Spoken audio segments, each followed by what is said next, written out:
Welcome back to the Bumper Breakfast. Of course, I said we're doing an appreciation of the arts, and this morning it's very peculiar because quite a number of people do not even appreciate our history, what we have, what we've always had, what has been written, against our name in the sense of time, what Europeans, Americans, the Chinese always come here to. As a matter of fact, people do not understand why they keep coming to Nigeria. I mean, they just ask the question, why? All the time. But they do not say it. So yes, we brought a filmmaker to the studio this morning, someone who appreciates the Nigerian system, culture, environment so much, sees potential where others do not, and has done more than enough to ensure that he puts this in film, in documentary, and has been doing great work with it for quite a number of years. I have with me Blaise Christian Sitchet, a Cameroonian, joining me right here in the studio. Good morning, Blaise. Good to have you. It's good to have you. It's a pleasure. It's a pleasure seeing another black skin from another part of the continent. It's interesting. You're a Cameroonian. Yes, I'm a Cameroonian. And how long have you been doing the business of filmmaking? About 10 years. About 10 years. In Africa or elsewhere? In the United States. Some films I made them in Africa and here, and Okay. and in the United States, both. Both the United States and in Africa. Yes. And what has the response been? I mean, when you make films in Africa, how do people respond to it? I think they are very excited because they want their stories to be told. I think so. Amazing. All right. So yes, you see, I said we do not appreciate what we have, because as a matter of fact, we are the ones who do not even know that people love to hear our stories. Exactly. You know, for example, Nigeria, I can call it it's a superpower when it comes to movie. I think it's number 3rd in the world after Hollywood and Bollywood. It seems like it's Nollywood. Yeah, number 3rd. In Brazil, in Mexico, in the islands like Guyana, they watch Nollywood movies everywhere. Are you kidding me? Yes, a lot. It's a massive market. It's a massive market. Yes. Are we exploring, in your opinion, as an art maker, as a movie maker, are we taking advantage of this acceptability? Yes, I think so, because I don't think so. I think you should take more advantage of this acceptability more. Also, what I like about Nigerians is about innovation. If you compare the film that were made like 10 years ago to the film made now, before 10 years ago, 20 years ago, the sound was not the best. Now, you master phenomenal. everything. It's phenomenal. Yes. The acting, also the quality of the actors, the wardrobe, everything, the story. The story has always been great, but now everything is well put together. Because you send your people to New York Film Academy, to big schools, to learn how others are making films. Let's talk about you as a filmmaker. What is your interest in Nigeria? What is your interest in Nigeria? You're a Cameroonian. Nigeria is number one You don't country. live in Nigeria. Yes. You live in America, and yet you're in Nigeria. First of all, every African should be interested in Nigeria. Nigeria is the number one economic power and culturally, everything in Africa. There's no doubt. It's a massive country. The population is Quite big. massive. Yes. And very dynamic. And not only that, me particularly, I grew up with Nigerians. I lived in Douala before moving to the United States. So my friends around were Nigerians. And they're not ever my friends, they're my brothers. We grew up together. So like he came, I finally found him. I traced him, I found him. He was so happy. I can imagine. Yes, so because some of them moved back here. I tried to trace them, I found them yesterday. Some of them. Yes, and even in music, everything, if you want to succeed, you need to You need to consider Nigeria. Me coming to Nigeria. America had to feature 2 Nigerian Yes. songs. Yeah. And also, yes, exactly. And also, your music, your culture is amazing. And I think even your musicians, they sing by the soul. It's not like you wake up in the morning and then you say, hey, wait a minute, I want to create a song. Do, re, mi, fa, so. No, it comes from the soul. Everything you do, the stories, even in movies, your stories are very authentic. Authentic. I understand that now. What I see now, I see a lot of movies with gun, you know, anything like now. When I was in a hotel, you know, people trying to, little thing at it, trying to shoot.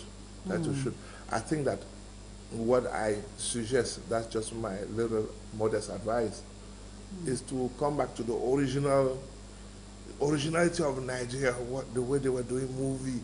That originality was very nice, and that's what captured the heart of the world. But it seems like Now we're now, trying to depict the Western world in the Nigerian yes, way. exactly.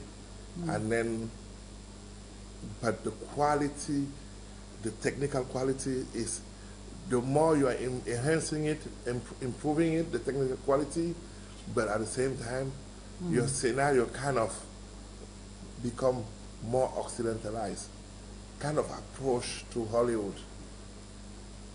You know, Nigeria could have stayed doing the same movie they were doing before, you know, like in a village, this traditional thing, and improve the technique. But now I can see that deviation. Now, you're talking about a deviation. I see when we were having conversations earlier, you spoke about the richness of our culture, of our history. If you will be doing a project in Nigeria as we speak, what would be your focus? The focus, like for example, the project that I have in mind now, and I'm working on a movie about slavery Okay. in America when it ended. Because the victims, people need to understand that slavery was a system put in place. The same white people who are living equally with us in the United States were the same who were owning black people. So that means, you understand, these are the same people. So the system put them to behave a certain way, and then they did. Once the system was dismantled, they changed. I understand that The there's some behavioral nostalgic. pattern actually changed. Exactly. Change. Like I live equally, I don't consider myself as a slave.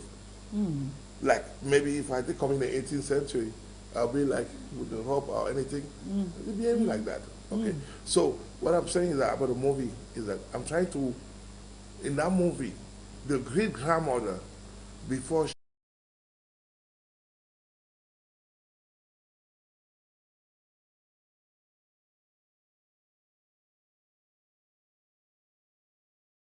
mother, before she was sent to America, I want to say how she was living before, In how her Nigeria. destiny was In to Africa? in Africa, how her destiny was to be a queen. I'm telling you part of the movie, it's okay. But, and then the guy who fell in love with him was jealous and have her captured to be sold.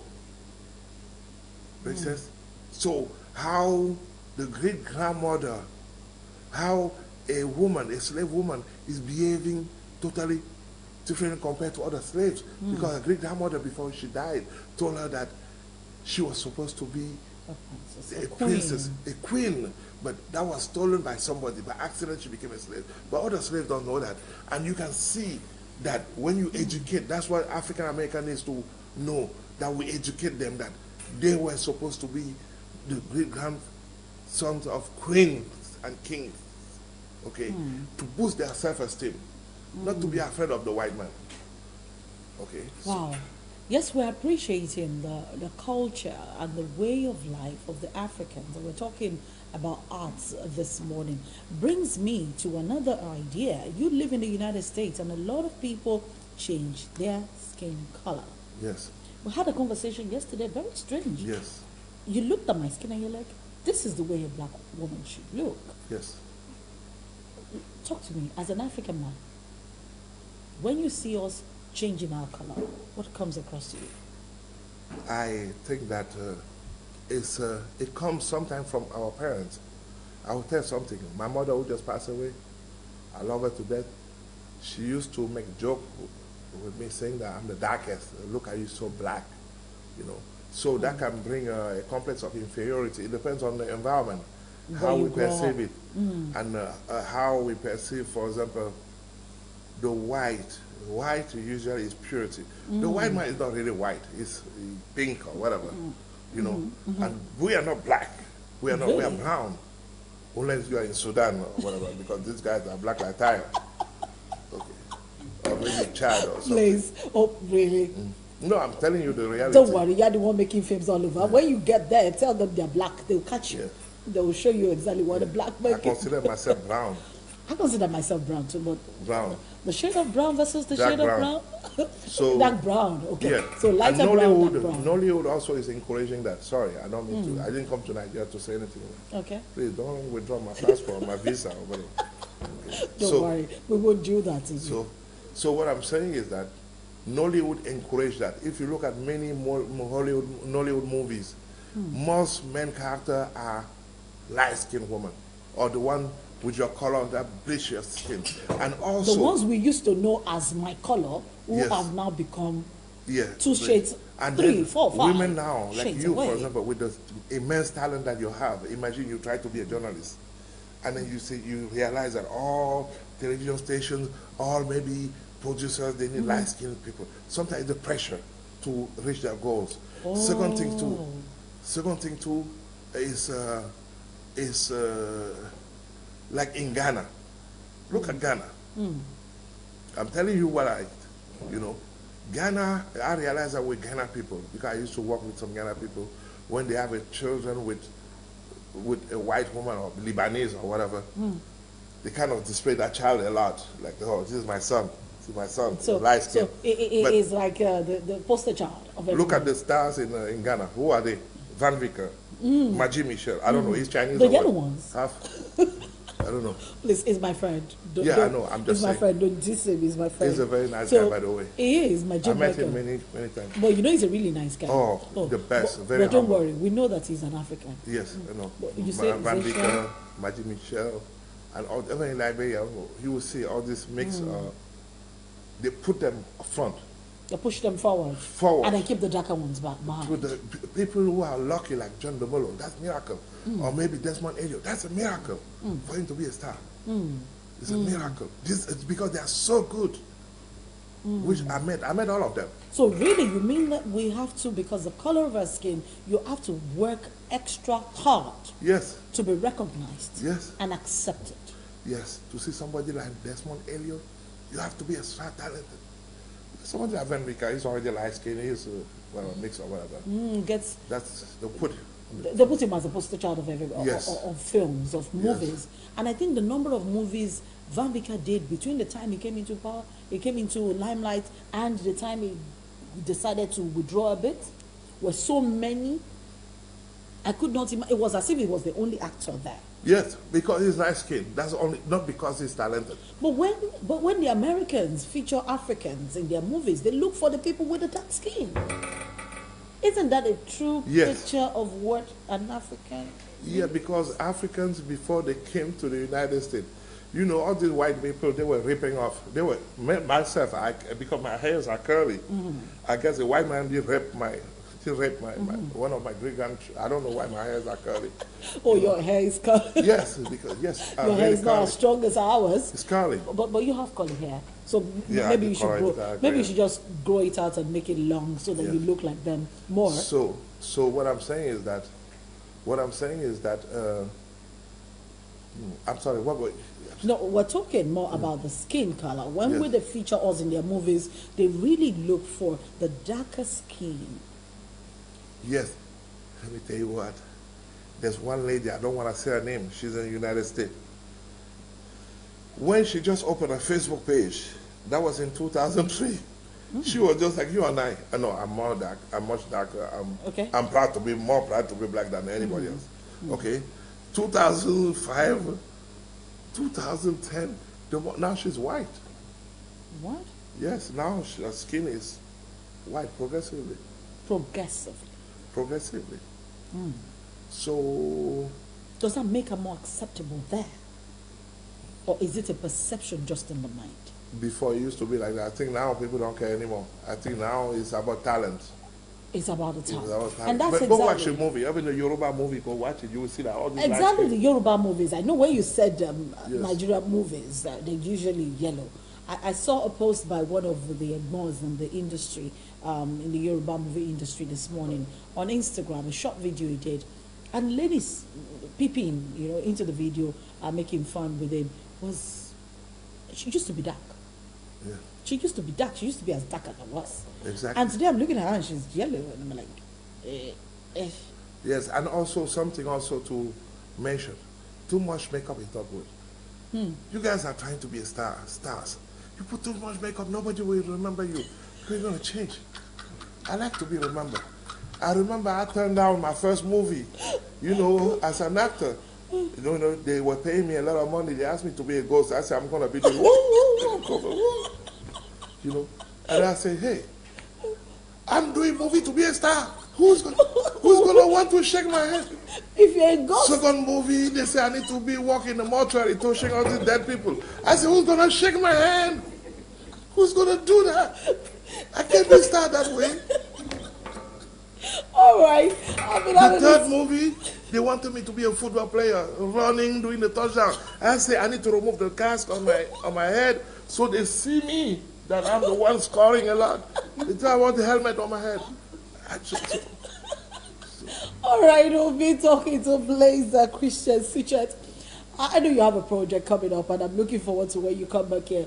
We'll share some of that with me. But it's been an interesting conversation this morning with you. Thank you so much for joining me on the Bumper Breakfast. Interesting man, Blaise. I look forward to the next time we'll have this conversation. For those of you who want to be yellow at all costs, don't worry. You get missing in the crowd one day. People won't recognize you any longer.